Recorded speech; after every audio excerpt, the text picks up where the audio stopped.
Apa khabar semua? Baru-baru ni kalau anda perasan, ada beberapa video yang menunjukkan sfera gergasi yang sangat pelik. Tinggi dia mencapai 120 meter dan dekat luar sfera ni ada beribu-ribu skrin yang boleh display apa saja yang anda nak, dan harga bangunan pelik ni kalau convert dalam duit Malaysia adalah 10 bilion ringgit. Sebagai perbandingan, kos nak buat KLCC tu baru 8 bilion ringgit tau. Sfera ni pula 10 bilion harga dia. Tak cukup diorang buat dekat US, sekarang ni diorang nak buat dekat London pula dan beberapa tempat lagi. Entah-entah nak buat dekat KL. Jadi kenapa orang nak bina bangunan pelik ni? Dan dari segi engineering kan, apa cabaran untuk bina struktur macam ni? Dan paling penting, boleh balik modal ke 10 bilion ni? Okey, jom kita tengok. Kalau anda boleh bayangkan trek lumba lari yang 100 meter tu, cuba anda panjangkan sikit jadi 120 meter, tegak ke atas dan bentukkan dia menjadi satu sfera. Begitulah besarnya The Sphere yang diorang buat dekat Las Vegas ni. Tempat ni belum officially buka lagi, tapi baru-baru ni mungkin diorang buat macam soft launching dan tunjukkan light show dari The Sphere ni. Dan sejak tu memang video-video pasal bangunan ni jadi viral. Anda bayangkan orang tengah drive kereta pun sampai berhenti nak ambil video tempat ni. Memang light show ni sangat menakjubkan lah. Orang tak pernah tengok benda ni. Sphere tu dia boleh jadi bola, jadi mata, nak jadi bumi pun boleh, nak jadi bulan pun boleh. Kalau first time tengok memang kagum. Sampaikan Siti tu nak kena keluarkan peraturan baru sebab light show ni terlalu distracting untuk pemandu-pemandu dekat situ. Takut berlaku kemalangan. Dan The Sphere ni tujuan utama diorang bina adalah untuk buat show dekat dalam tu. Kalau anda pernah pergi planetarium negara, dekat dalam tu ada skrin yang melengkung tu. Dia lebih kurang macam tu lah dekat dalam dia. Cuma berganda-ganda lebih besar. Jadi dekat luar tu memang boleh buat display, tapi yang lagi canggih tu dekat dalam. Kalau anda nak tahu dari segi akustik atau pergerakan bunyi ni, bentuk sphere ni bukanlah satu bentuk yang bagus. Sebab tu kalau anda tengok dewan-dewan yang hebat-hebat lah, contohnya Dewan Philharmonic Petronas contohnya, dewan tu generally bentuk dia takkan bentuk sphere. Sebab memang tak best nak tengok show kalau bunyi dia tu tak best. Jadi apa yang diorang buat dekat The Sphere ni adalah sound system dia tu, instead of ada beberapa speaker gergasi, diorang guna beribu-ribu speaker yang lebih kecil, dan setiap penonton tu akan ada dalam 8 individual speaker just untuk diorang saja. Bila speaker ni individual, kalau kita tengok teater contohnya, kita even boleh set untuk dengar bahasa kita sendiri. Mungkin kita boleh dengar English ataupun bahasa Malaysia, orang belah kiri dengar Spanish, orang belah kanan dengar Arabic. Memang canggih. Tapi kos dia yang tak tahan tu. Sedikit hint lah pasal tiket dia. Kalau kita ada RM3,000 pun masih tak dapat masuk lagi. Gila tak? Nanti saya bagi tahu harga tiket dia. Tapi walaupun entertainment dia best, bagi anda yang layan channel ni, mungkin anda lagi berminat dengan struktur sfera gergasi ni.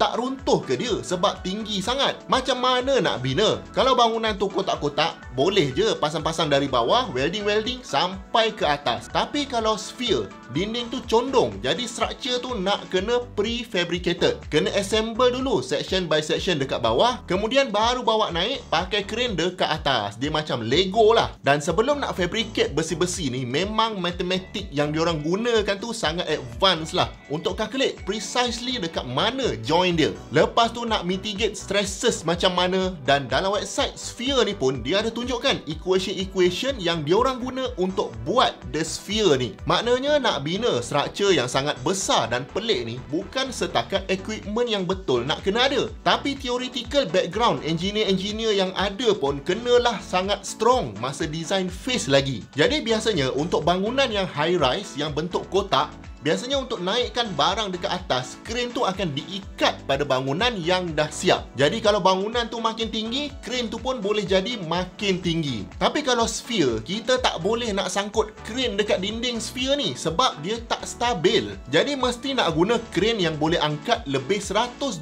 meter ke atas barang-barang nak buat sphere ni. Dan paling mencabar adalah part yang atas sekali tu lah, dia punya dome ni tu, sebab berat dome ni saja adalah 13,000 tan. Maknanya 13 juta kilogram. Nak bawa naik 120 meter sana tu. Memang gila. Jadi untuk buat benda ni, diorang terpaksa import crane terbesar di dunia dari Belgium kalau tak silap. Dan even bila crane ni dah sampai pun, sebab dia terlalu tinggi tau, nak kena guna crane lain pula untuk membina crane gergasi ni. 2 minggu diorang nak bina crane saja, barulah boleh guna crane tu. Lepas tu barulah dia boleh angkat dom ni, pasang dekat atas sphere tu. Nasib baik semuanya berjalan lancar. Okey, jadi nak buat structure tu dah satu cabaran yang besar. Cabaran seterusnya pula adalah nak buat display yang boleh wrap di sekeliling sphere ni. Keluasan permukaan sfera ni yang diorang nak kena cover dengan skrin adalah seluas 600,000 kaki persegi. Dia lebih kurang 9 kali ganda luas padang bola yang standard. Okey, jadi cuba bayangkan skrin TV anda yang dekat rumah tu. Bayangkan berapa banyak skrin tu nak kena guna untuk cover satu padang bola. Sekarang bayangkan pula berapa banyak skrin tu nak guna untuk cover 9 padang bola. Macam soalan kebat tak? Itulah sebabnya harga The Sphere ni gila-gila. Bila sebut pasal harga kan, of course kita akan fikir, balik modal ke dia orang buat benda ni? After all, benda ni hanyalah business. Dia konon-konon je entertainment lah, apalah. Tapi sebenarnya Sphere ni adalah billboard gergasi untuk marketing. Memang bisnes, jadi mesti nak kena balik modal lah 10 bilion tu. Dan part ni lah yang ada kontroversi sikit. Sebab akhirnya yang akan menanggung kos ni adalah kita sebagai customer. Harga tiket untuk masuk ke dalam show dekat dalam The Sphere ni adalah sekitar RM5,000.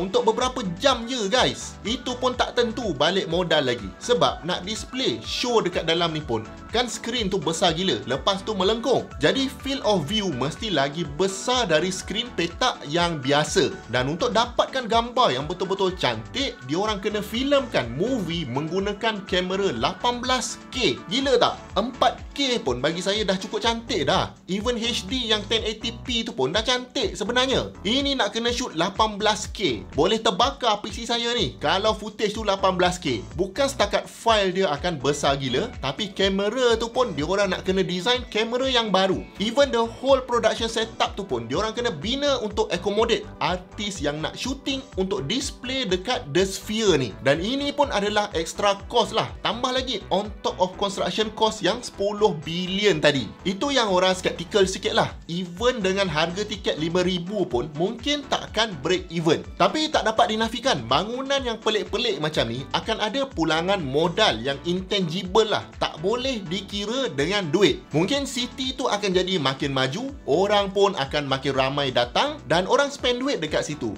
Contohnya macam bandar Baku dekat Azerbaijan. Asalnya orang tak kenal pun Baku ni, tapi bila dah ada track F1, sekarang orang dah kenal. So bila nak pergi vacation, Baku ni adalah salah satu tempat yang orang consider nak pergi. Samalah juga dengan KL, tapi kita cakap kita rugi buka litar F1 Sepang tu. Ni dah lari topik ni. Jadi kalau anda dah tengok video ni sampai sini, memang anda ni minat engineering lah. Dan kalau anda nak saya hantarkan info-info best pasal engineering setiap minggu, anda klik link dekat bawah ni untuk join Nota Ahad. Nota Ahad ni anda akan dapat setiap minggu terus ke email anda, dan yang paling best tu, nota ni percuma saja. Yang penting anda sebagai pendengar Hasbullah Syarah sentiasa up to date dengan perkembangan teknologi kejuruteraan yang semasa. Jemput tonton banyak lagi video-video best dekat sini dengan dekat sini. Jumpa lagi di video yang akan datang. Assalamualaikum.